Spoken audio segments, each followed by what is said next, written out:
ವಿಜಯನಗರ ಶಾಸಕ ಎಂ ಕೃಷ್ಣಪ್ಪ ಅವರಿಗೆ ಸಚಿವ ಸ್ಥಾನ ಈ ಬಾರಿ ಕೂಡ ತಪ್ಪಿದೆ. ವಿಜಯನಗರ ವಿಧಾನಸಭಾ ಕ್ಷೇತ್ರದಲ್ಲಿ ಭಾರಿ ಪ್ರತಿಭಟನೆಗಳು ಕೂಡ ಆಗ್ತಾ ಇದೆ. ಅಪ್ಪ ಮಗ ಇಬ್ಬರಲ್ಲಿ ಒಬ್ಬರಿಗೆ ಅವಕಾಶ ಸಿಗುತ್ತೆ ಅಂತ ಇತ್ತು, ಬಟ್ ಇಬ್ಬರಿಗೂ ಸಿಗಲಿಲ್ಲ.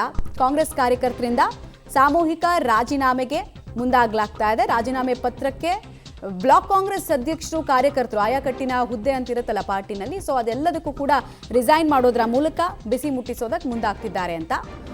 ವಿಜಯನಗರ ಮಾತ್ರ ಅಲ್ಲ, ಗೋವಿಂದರಾಜನಗರ ಕ್ಷೇತ್ರದಲ್ಲೂ ಕೂಡ ಇದೇ ಪರಿಸ್ಥಿತಿ ಇದೆ. ಡೀಟೇಲ್ಸ್ ಕೊಡ್ತಾರೆ ಮಾದೇಶ್, ನೇರ ಸಂಪರ್ಕದಲ್ಲಿ ಜಾಯ್ನ್ ಆಗ್ತಾ ಇದ್ದಾರೆ. ಮಾದೇಶ್, ಪ್ರತಿಭಟನೆ ಸ್ವರೂಪ ಈಗ ಸ್ಪಾಟ್ ಅಲ್ಲಿ ಹೇಗಿದೆ? ಮಮತಾ, ನಿಜಕ್ಕೂ ಕೂಡ ಜನ ಹೆಚ್ಚಾಗ್ತಾ ಇದ್ದಾರೆ, ಕಾರ್ಯಕರ್ತರ ಸಂಖ್ಯೆ ಕೂಡ ಹೆಚ್ಚಾಗ್ತಾ ಇರುವಂಥದ್ದು. ಕೃಷ್ಣಪ್ಪನವರ ಕಚೇರಿಯ ಮುಂಭಾಗದಲ್ಲಿ ನೂರಾರು ಸಂಖ್ಯೆಯಲ್ಲಿ ಕಾರ್ಯಕರ್ತರು, ಪದಾಧಿಕಾರಿಗಳು ಹಾಗೆ ಬ್ಲಾಕ್ ಅಧ್ಯಕ್ಷರುಗಳು ಎಲ್ಲರೂ ಕೂಡ ಸೇರ್ಕೊಂಡಿರುವಂಥದ್ದು. ಎಲ್ಲರ ಆಕ್ರೋಶ ಒಂದೇ, ನಮ್ಮ ನಾಯಕರಿಗೆ ಯಾಕೆ ಮಂತ್ರಿಗಿರಿಯನ್ನು ಕೊಡಲಿಲ್ಲ? ಕಳೆದ ಬಾರಿ ಕೂಡ ಅನ್ಯಾಯ ಆಯಿತು, ಈ ಬಾರಿ ಕೂಡ ಅನ್ಯಾಯ ಆಗಿದೆ. ಅಂದರೆ ಯಾಕೆ ಈ ರೀತಿಯಾಗಿ ಅನ್ನುವಂಥದ್ದು, ಅಂದರೆ ಕಪ್ಪು ಪಟ್ಟಿಯನ್ನು ಧರಿಸಿಕೊಂಡು ಇವರೆಲ್ಲರೂ ಕೂಡ ಆಕ್ರೋಶವನ್ನು ವ್ಯಕ್ತಪಡಿಸ್ತಾ ಇದ್ದಾರೆ. ಕಾಂಗ್ರೆಸ್ ವಿರುದ್ಧವಾಗಿ ಆಕ್ರೋಶವನ್ನು ವ್ಯಕ್ತಪಡಿಸ್ತಾ ಇದ್ದಾರೆ. ಸರ್ಕಾರ ಈ ಬಾರಿ ಕೂಡ ಅನ್ಯಾಯ ಮಾಡಿದೆ ಅನ್ನುವಂಥ ಆಕ್ರೋಶ ಇವರೆಲ್ಲರದ್ದು ಕೂಡ.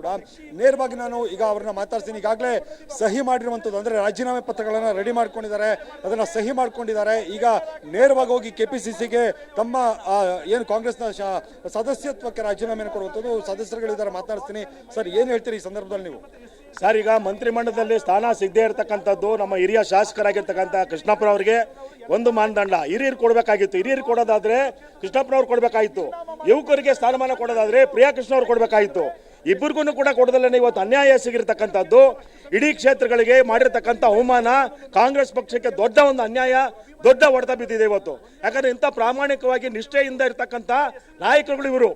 ಇವತ್ತು ಬಳ್ಳಾರಿ ಪಾದಯಾತ್ರೆ ಇರ್ಬೋದು, ಮೇಕೆದಾಟು ಯೋಜನೆ ಇರ್ಬೋದು, ಅದರ ಪಾದಯಾತ್ರೆ ಇರ್ಬೋದು, ಭಾರತ್ ಜೋಡೋ ಯಾತ್ರೆ ಇರ್ಬೋದು, ತನು ಮನ ಧನವನ್ನು ಅರ್ಪಿಸಿ ಇವತ್ತು ನಿಷ್ಠಾವಂತರಾಗಿರ್ತಕ್ಕಂಥ ಇಂಥ ನಾಯಕರು ಕೊಡದಲ್ಲೇ ಯಾವ ಮಾನದಂಡದ ಮೇಲೆ ಇವತ್ತಿಗೆ ಇವ್ರಿಗೆ ಕೊಟ್ಟಿಲ್ಲ. ಇವತ್ತು ಅರ್ಹತೆ ಏನು? ಇವತ್ತು ಜೈಲಿಗೆ ಹೋಗಿ ಬಂದಿರೋಂಥದ್ದಾದ್ರೆ ಅರ್ಹತೆನಾ? ಪಕ್ಷದಿಂದ ಪಕ್ಷಕ್ಕೆ ಹೋಗಿರ್ತಕ್ಕಂಥದ್ದೇ ಅರ್ಹತೆನಾ? ಬೇರೆ ಯಾವುದಾದ್ರು ಪಕ್ಷ ದ್ರೋಹ ಮಾಡಿರ್ತಕ್ಕಂಥದ್ದೇ ಅರ್ಹತೆನಾ? ಯಾವ ಮಾನದಂಡ ಇಟ್ಕೊಂಡು ಇವತ್ತು ಮಂತ್ರಿಮಂಡಲ ರಚನೆ ಮಾಡಿದಿರಿ? ಇಂಥವ್ರಿಗೆ, ಪ್ರಾಮಾಣಿಕರಾಗಿರ್ತಕ್ಕಂಥವ್ರಿಗೆ, ನಿಷ್ಠೆಯಿಂದ ಇರ್ತಕ್ಕಂಥವ್ರಿಗೆ ನೀವು ಅವಕಾಶ ಕೊಟ್ಟಿಲ್ಲ ಅಂತಂದ್ರೆ ಇವತ್ತು ನಾವೆಲ್ಲರೂ ಕೂಡ ಆಕ್ರೋಶ ಭರಿತರಾಗಿದ್ದೀವಿ. ಎಲ್ಲರನ್ನೂ ಕೂಡ ವಿಜಯನಗರ ಗೋವಿಂದರಾಜನಗರ ಕ್ಷೇತ್ರದ ಎಲ್ಲ ಘಟಕಗಳ ಅಧ್ಯಕ್ಷರುಗಳು, ಮುಂಚೂಣಿ ಘಟಕಗಳ ಅಧ್ಯಕ್ಷರುಗಳು ಇವತ್ತು ಕಾಂಗ್ರೆಸ್ ಕಚೇರಿಗೆ ಸೇರಿ ಇವತ್ತು ರಾಜೀನಾಮೆ ಕೊಡ್ತಕ್ಕಂಥದ್ದು, ಸಾಮೂಹಿಕವಾಗಿ ರಾಜೀನಾಮೆ ಕೊಡ್ತಕ್ಕಂಥದ್ದು, ಹಾಗೂ ಅದಕ್ಕೂ ಬಗ್ಗಿಲ್ಲ ಅಂತಂದ್ರೆ ನ್ಯಾಯ ಸಿಗೋ ತನಕ ಉಗ್ರವಾದಂತ ಹೋರಾಟವನ್ನು ನಾವು ಮಾಡೇ ಮಾಡ್ತೀವಿ. ಸರ್, ನಮಗೆ 2 ಕ್ಷೇತ್ರ ಇದೆ. ಇಂಥ ನಿಷ್ಠಾವಂತರು ಕೊಟ್ರೆ ಇನ್ಯಾರಿಗೆ ಕೊಡ್ತಾರೆ?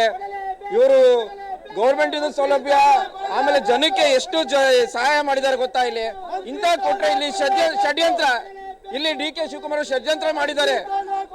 ಇವರು ಬೆಳ್ಸಕ್ಕೆ ಇಷ್ಟಪಡಲ್ಲ. ಇನ್ನು ನಮ್ಮ ಜಾತಿಲೇ ಲೆಕ್ಕಾಚಾರ ಮಾಡ್ತಾರೆ ಇವರು. ಇಂಥವ್ರು ಬೇಕಾ? ಇಂಥವ್ರು ನಮಗೆ 2 ಕ್ಷೇತ್ರದಲ್ಲಿ ಜನ ಎಷ್ಟು ಅನುಕೂಲವಾಗಿದ್ದಾರೆ, ಎಷ್ಟು ದಾನ ಧರ್ಮ ಮಾಡಿದ್ದಾರೆ ಗೊತ್ತಾ? ಇವರು ಗೌರ್ಮೆಂಟ್ ಸೌಲಭ್ಯ ಎಲ್ಲ ದಾನ ಧರ್ಮ ಮಾಡಿದ್ದಾರೆ. ಇಂಥವ್ರು ಕೊಡೋದು ಇನ್ಯಾರಿಗೆ ಕೊಡ್ತಾರೆ ಸರ್ ಇವರು? ಏನು ಈ ಮಂತ್ರಿ ಮಂಡಲ ವಿಸ್ತರಣೆ ಮಾಡಿದ್ದಾರೆ, ಈ ನಮ್ಮ ಗೋವಿಂದರಾಜನಗರ ಮತ್ತು ವಿಜಯನಗರ ಕ್ಷೇತ್ರದ ಎಲ್ಲ ಕಾರ್ಯಕರ್ತರಿಗೆ ನೋವನ್ನುಂಟು ಮಾಡಿದ್ದಾರೆ. ಡಿ.ಕೆ. ಶಿವಕುಮಾರ್ ಅವರು ಮುಖ್ಯಮಂತ್ರಿಗಳು ಒಂದು ಮಾತು ಹೇಳ್ತಾರೆ, ಆವಾಗ ಒಂದು ಮಾತು ಹೇಳ್ತಾರೆ. ಅವರು